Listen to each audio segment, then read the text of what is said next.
Hi guys, எல்லாருக்கும் வணக்கம் guys. இந்த வீடியோவில் நம்ம என்ன பார்க்க போகிறோன்னா, இந்த வாட்டி சென்னை அணியை நாங்கள் விட மாட்டோங்க. கண்டிப்பாக பழி வாங்குவோம்.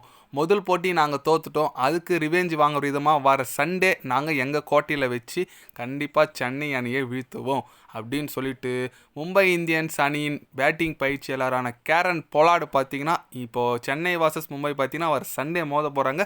அந்த போட்டி குறித்து பத்திரிகையாளர் சந்திப்பில் ஓப்பனாக சவால் விட்டு பேசியிருக்காரு. போட்டி குறித்து சில பல கருத்துக்கள் பேசியிருக்காரு. அவர் என்ன பேசினார், ஏது பேசினார் சொல்லிட்டு வீடியோவில் டீட்டெயில்டாக பார்க்கலாம்.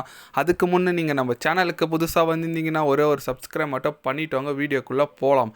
ஆமாங்க, மும்பை வர்சஸ் சிஎஸ்கே ரொம்ப எதிர்பார்க்குற போட்டிங்க. எப்போவுமே எந்த ஐபிஎல் மேட்ச் எந்த சீசன் வந்தாலும் சென்னை மும்பை மேட்ச்னா ஒரு எதிர்பார்ப்பு ரசிகர் மத்தியில் அதிகமாகவே இருக்கும். வர சண்டே சூப்பர் சண்டேவாக விளையாட போகிறாங்க. அது குறித்து கேரன் பொலார்டு என்ன சொன்னாருன்னு கேட்டிங்கன்னா, எங்களுக்கு நாங்கள் சென்னை அணியை மட்டும் அடிக்கணும்னு விளையாடல, அடுத்தடுத்த போட்டி எல்லாமே நாங்கள் ஜெயிக்கணும். அதில் சென்னை அணி வந்திருக்காங்க, கண்டிப்பாக நாங்கள் வெற்றி பெற்றே ஆக வேண்டிய சுச்சுவேஷனில் இருக்கோம். இப்போ ரீசெண்டாக பார்த்தீங்கன்னா அவங்களும் ஒரு வெற்றி பெற்றிருக்காங்க. ரொம்ப தோல்விக்கு அப்புறம் நல்ல மொமெண்டம் அவங்களுக்கு வந்திருக்கு. அதனால் நாங்கள் ஈஸியாக எடுத்துக்க மாட்டோம் சென்னை. ஏன்னா தோனி இருக்கார். தோனியோட கேப்டன்ஷிப் பற்றி எல்லாருக்கும் தெரியும். அவரோட அற்புதமாக பண்ணுவார். ஆனால் கண்டிப்பாக இந்த வாட்டி நாங்கள் சென்னை அணி வீழ்த்தி ஆக வேண்டும் எங்கள் கோட்டையில். ஏன்னா எங்களுக்கு அடுத்த போட்டி எல்லாமே நாக் அவுட் போட்டினால அடுத்த போட்டி நாங்கள் ஜெயிச்சு ஆக வேண்டும் கட்டாயத்தில் இருக்கோம். நீங்கள் வேணால் வெயிட் பண்ணி பாருங்கள் அப்படின்னு சொல்லிட்டு நம்ம கேரன் பொலார்டு பார்த்திங்கன்னா தலைவன் ஓப்பனாகவே சவால் விட்டுருக்காருங்க. ஓகே, கரெக்டு தான் அவர் சொல்கிறது. பட் இருந்தாலும் நமக்கு ஒரு மஸ்ட் வின் மேட்சுங்க. ஏன்னா அடுத்தடுத்த போட்டி நமக்கு ஒரு வெற்றி தேவையான ஒரு இதில் இருக்கும். ஏன்னா நம்மளும் தொடர் தோல்வி இப்போ தான் லக்னோ அணி அடிச்சிருக்கோம். அடுத்து மும்பை கூட ஆட போகிறோம். ஏன்னா மும்பை ஒரு வெயிட்டான டீம் தாங்க.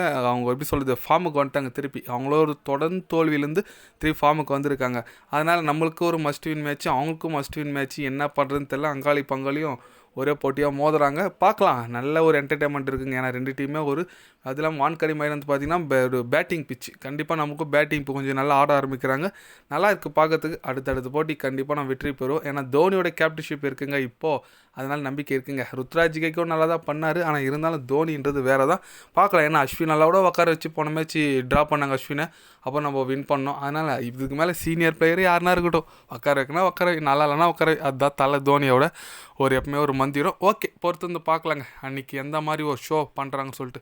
நீங்கள் சொல்லுங்கள், நம்ம சென்னை மும்பை ரெண்டாவது டைம் இந்த சீசனில் ரெண்டாவது டைம் மோதுறாங்க. அது குறித்து என்ன நினைக்கிறீங்க, யார் வெற்றி பெறுவாங்க, உங்களோட சப்போர்ட்டாக யாருன்னு சொல்லிட்டு மறக்காமல் கமெண்டில் கொஞ்சம் சொல்லுங்கள். இது போன்ற ஸ்போர்ட்ஸ் யூஸாக தெரிஞ்சுக்கணுன்னா சேனலை சப்ஸ்கிரைப் லைக் ஒன்று பண்ணிக்கிங்க. கண்டிப்பாக கிரிக்கெட் பற்றி day by day channel update வரும். மறக்காமல் சப்ஸ்கிரைப் மட்டும் கொஞ்சம் பண்ணி வச்சுக்குங்க. நன்றி, வணக்கம்.